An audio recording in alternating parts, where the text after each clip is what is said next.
Ali veš, da je 5. maja mednarodni dan priprošenj? Priprošnje komurkoli že, v tisto, kar ti verjameš. Mogoče je to k Bogu, mogoče je to k angelom, mogoče je k tvoji duši, vendar to je tisti pristni duhovni stik s seboj. In po celem svetu se to ve. In na tisti dan se bodo ljudje veliko bolj osredotočili na te priprošnje in s tem dvigovali seveda to svojo notranjo vero, ki seveda odpira vrata čudežev.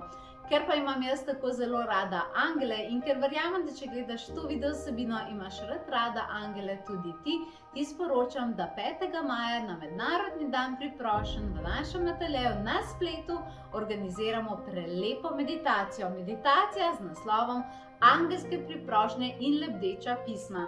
Jaz verjamem, da se bo na ta dan ustvarila zelo močna kolektivna koda vere, zaupanja in novih začetkov. Tudi številka 5, če jo gledamo, je številka novih priložnosti in seveda širjenje dobrega je na ta dan nekaj, o čemer želimo definitivno razmisliti in seveda deliti s svetom.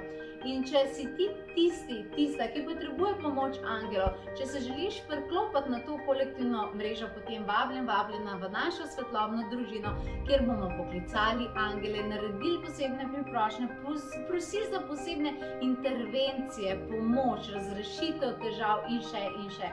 Jaz verjamem, da te angeli kličejo. Jaz vem, da te poslušajo vsak dan, ampak včasih je dobro, da kaj tudi skupaj naredimo. In zaradi tega te vabim, da se nam pridružiš na to lepo meditacijo, naklikaj povezavo, katero sem ti dala in prilagam še prav posebno darilce. Posnela sem še dodatno profesionalno vodeno meditacijo, ki se imenuje Nebeški klic pomoči. Za vsakič, ko potrebuješ angele, pocukati za rokav in reči, veste kaj, tukaj pa potrebujem pomoč. Tako da resnično se te veselim v moji družbi, pa angeli v svoji družbi, pa vsi se veselimo eden drugega. Tako da pa le naklikaj sedaj to povezavo in se vidiva.